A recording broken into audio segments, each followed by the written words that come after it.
जादुई अनोखे सैंडल का जादू। सोनपुर गांव में चंदा नाम की एक लड़की रहती थी। चंदा का परिवार बहुत ही गरीब था। चंदा 18 साल की हो चुकी थी, लेकिन उसकी हाइट ज्यादा नहीं बढ़ी। उसके साथ की सभी लड़कियां उससे काफी बड़ी थी। यहाँ तक कि चंदा से छोटी लड़कियां भी उससे काफी लंबी थी। चंदा को उसके छोटे कद की वजह से हमेशा ही शर्मिंदगी महसूस होती थी। यहाँ तक कि उनके माँ बाबा भी उसके छोटे कद की वजह से चिंतित रहते थे कि आखिर उसकी बेटी की शादी कैसे होगी। एक दिन चंदा अपने दोस्तों के साथ खेल रही थी, तभी उसकी सहेली रीना कहती है, चलो दोस्तों, बाग में आम तोड़ने चलते हैं। हाँ हाँ चलो। अरे चंदा, तुम वहाँ क्या करोगी? तुम्हारा वहाँ कोई काम नहीं है, तुम अपने घर जाओ। भला क्यों? मैं भी तुम लोगों के साथ वहाँ आम तोड़ूंगी। यह सुनकर उसकी सभी दोस्त जोर जोर से हंसने लगती है। अरे चंदा, तुम अपनी हाइट तो देखो, तुम तो रहने ही दो, तुमसे नहीं होगा, तुम घर जाओ। चंदा उदास मन से घर की तरफ चली जाती है। तभी रास्ते में उसके पड़ोस की गांव की सहेली सोनाली मिलती है। अरे सोनाली, तू तो एकदम ही बदल गई। और ये क्या, तू एकदम से इतनी लंबी कैसे हो गई? तेरी हाइट भी तो मेरी तरह छोटी थी ना? थी नहीं है, ये सब तो मेरे इस सैंडल का कमाल है। ये देखो, मेरी हाई हील सैंडल। अरे वाह सोनाली, ये तो वाकई किसी जादू से कम नहीं। तुम तो बिल्कुल परफेक्ट लग रही हो। तुम्हें देखकर तो कोई भी तुम्हें नाटी नहीं बोल सकता। हाँ, मेरी मान तो तू भी अपने माँ बाबा से बोलकर एक सैंडल ले ले, फिर देखना कोई भी तुम्हारा मजाक नहीं उड़ाएगा। अच्छा, अब मैं चलती हूँ। चंदा ने जब से सोनाली से सैंडल के बारे में सुना, उसके दिमाग में बस सैंडल की ही तस्वीर आ रही थी। घर आकर सोनाली अपने बाबा से कहती है, बाबा, मुझे भी एक हाई हील सैंडल दिला दो ना। क्या कहा? अरे, पैसे कोई पेड़ पर नहीं उगते कि हम वहाँ से तोड़कर तुम्हारी फरमाइश पूरी करते रहे। देख रहे हो ना जी, कितनी बार कहा है इससे बाहर मत जाया कर। अब बाहर जितनी चीजें देखेगी, घर आकर उतनी ही फरमाइश करेगी। पर मेरी इस घर में सुनता ही कौन है? आज तो सैंडल की फरमाइश कर रही है, कल को कुछ और बोलेगी। हाँ बेटा, माँ बिल्कुल सही कह रही है। ये सब तो फिजूल की चीजें हैं। तुम्हें तो पता है ना, घर में कितनी मुश्किल से खाने के पैसे आते हैं। हम इसे फालतू की चीजों पे खर्च नहीं कर सकते। चंदा उदास होकर घर से बाहर एक पेड़ के पास जाकर बैठ जाती है। तभी पेड़ में से आवाज आती है, बेटा, मुझे बहुत प्यास लगी है। कई महीनों से बारिश नहीं हुई है, जिस वजह से मेरा तना सूखता जा रहा है। तुम मुझ में थोड़ा सा पानी डाल दो। आप चिंता मत करो पेड़ जी, मैं अभी पानी लेकर आती हूँ। चंदा पास के ही तालाब से पानी लाकर सभी पेड़ों के जड़ों में पानी डालती है। तुम्हारा बहुत बहुत धन्यवाद बेटी, तुमने हमारी इतनी मदद की।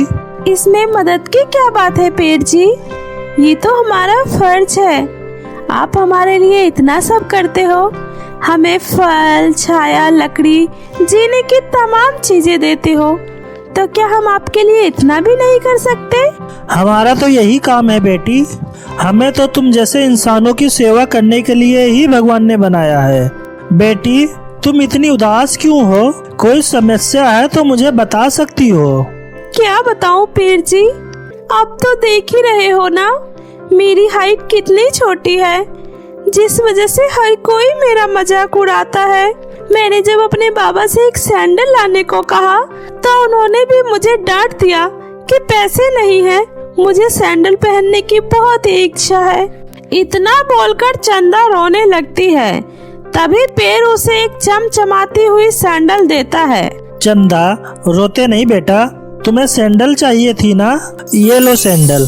चंदा पेड़ का धन्यवाद कर खुशी खुशी उस सैंडल को घर ले आती है। मैं जल्दी से इस सैंडल को छुपा कर रख देती हूँ। अगर माँ ने देख लिया तो वो बहुत गुस्सा करेगी और मुझे ये सैंडल वापस रखाने को बोलेगी। माँ बाबा के काम पर चले जाने के बाद चंदा उस सैंडल को पहनकर अपने सहेलियों को दिखाने चली जाती है। राधा, रूपा, अर्चना, ये देखो मेरी नई सैंडल। तुम लोग मेरा बहुत मजाक उड़ाते थे ना नाटी नाटी बोलकर। अब तो मैं तुम लोगों के हाइट के बराबर हो गई हूँ ना। अब तो मैं तुम लोगों के साथ मिलकर आम भी तोड़ सकती हूँ और तुम सबके बराबर में चल भी सकती हूँ। यह सुनकर चंदा की सभी सहेली बहुत खुश होती है और इतना सुंदर सैंडल देखकर उसकी खूब तारीफ भी करती है। अरे चंदा, तुम्हारी सैंडल तो काफी महंगी लग रही है। आखिर तुमने इसे कैसे खरीद लिया? क्यों, क्या मैं सैंडल नहीं खरीद सकती? वैसे ये सैंडल मेरे पिताजी मेरे लिए लेकर आए हैं। चंदा की ये बातें सुनकर उसकी सभी दोस्त आश्चर्य में पड़ जाती है, क्योंकि सबको अच्छे से पता था कि चंदा का परिवार बहुत ही गरीब है। सच बता चंदा, किससे मांग कर लाई हो ये सैंडल? हाँ चंदा, तुम्हारे घर में तो एक टाइम खाना आ जाए यही बहुत है। एक बात तो मैं गारंटी से कह सकती हूँ, तुम्हारे बाबा ने तो तुम्हें ये सैंडल नहीं दिलाया है। बता, किसने दिया? हाँ चंदा, अब दोस्तों से क्या छुपाना। बता, कहाँ से मांग कर लाई है? कहीं तूने चोरी वोरी करना तो नहीं स्टार्ट कर दिया?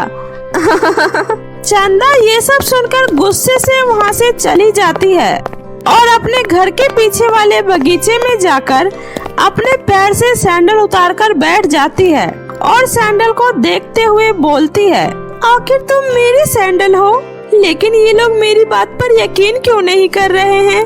काश मेरे पिताजी भी एक अमीर आदमी होते तो आज मुझसे कोई ये सवाल नहीं करता। चंदा ये बोलकर रोने लगती है और कुछ समय बाद चंदा उस सैंडल को उसी बगीचे में छुपाकर घर आ जाती है। घर पहुंचकर वह देखती है उसके माँ और पिताजी दोनों बहुत ही ज्यादा खुश थे। उन्हें खुश देखकर चंदा कहती है, माँ, पिताजी, क्या बात है, आज आप लोग बहुत ही खुश नजर आ रहे हैं। हाँ बेटी, बात ही कुछ ऐसी है कि तू सुनेगी तो तू भी खुशी से उछल पड़ेगी। तेरे बाबा को एक बहुत बड़े कंपनी में नौकरी लग गई है। हाँ बेटा, अब देखना, अब हमारे पास भी बहुत पैसे आएंगे और अब हमारे पास भी किसी चीज की कमी नहीं होगी। यह सुनकर चंदा बहुत ही खुश होती है। उसके साथ बिल्कुल वैसा ही हुआ जैसा उसने सैंडल के पास कहा था। चंदा के पिता कुछ ही महीनों में काफी ज्यादा पैसा कमाने लगे और जल्दी ही वो लोग भी अमीर हो गए। एक दिन चंदा अपने दोस्तों से मिलने गई, तभी उसकी सहेली उससे बोली, अरे वाह चंदा, सुना है तेरे पिताजी की भी नौकरी लग गई है। अब जल्दी ही तुम्हारे पिताजी भी हमारे पिताजी की तरह ही अमीर हो जाएंगे। हाँ रूपाली, अब जल्दी ही हम भी अमीर हो जाएंगे। अब हमारे पास भी तुम लोगों की तरह ही बड़ी कोठी होगी, बंगला, गाड़ी, सब कुछ होगा, बड़ा घर। अरे तुम्हारे पास तो जमीन ही नहीं है, फिर तुम्हारे पिताजी बड़ा घर कहाँ बनवाएंगे? क्या तुम्हारे पिताजी इतनी जल्दी जमीन भी खरीद लेंगे? हाँ, जमीन भी खरीद लेंगे और घर भी बना लेंगे, बस तुम लोग देखती जाओ। चंदा गुस्से से ये बात तो बोल देती है, लेकिन वो भी ये बात सोचने लगती है कि आखिर इतनी जल्दी उसके पिताजी जमीन कैसे खरीदेंगे। चंदा उदास होकर उसी बगीचे में आकर उस सैंडल के पास बैठकर फिर से बोलती है, काश कुछ ऐसा हो जाता कि मेरे पिताजी को बना बनाया ही एक मकान मिल जाता, जिससे मेरे पिताजी को घर खरीदने की जरूरत ही नहीं पड़ती। शाम को चंदा जब घर आई तब उसने देखा कि उसके माँ और पिताजी घर के सारे सामान को बांध रहे हैं। माँ, पिताजी, ये सब क्या हो रहा है? कहाँ जाने की तैयारी हो रही है? चंदा बेटी, आज सुबह ही तुम्हारे पिताजी के मालिक का फोन आया था। वो तुम्हारे पिताजी की मेहनत और लगन से काफी खुश हैं, इसलिए उन्होंने हमें बड़ा घर दिया है रहने के लिए। हम वहीं जा रहे हैं, तुम भी अपने कपड़े जल्दी से पैक कर लो, अब से हम सब वहीं रहेंगे। यह सुनकर चंदा बहुत ही खुश होती है और सभी बड़े से घर में रहने चले जाते हैं। अगले ही दिन चंदा खुशी से भागते हुए अपने सहेली के पास आकर बोलती है, दोस्तों, मैंने तुमसे कहा था ना कि हमारे पास भी बड़ा घर होगा, और देखो आज ही हमारे पास बड़ा घर आ गया। यह सुनकर उसकी सभी सहेलियां चकित हो जाती है। अरे चंदा, आजकल तुम कौन सा मंत्र पढ़ रही हो? अब तो तुम जो भी बोलती हो अगले ही पल वो सब सच हो जाता है। अब एक काम करो, ये भी बोलती हुई जाओ कि तुम्हारी हाइट भी बढ़ जाए। अब बस तुम्हारे पास यही एक कमी रह गई है। इतना बोलकर उसकी सारी सहेलियां वहाँ से चली जाती है।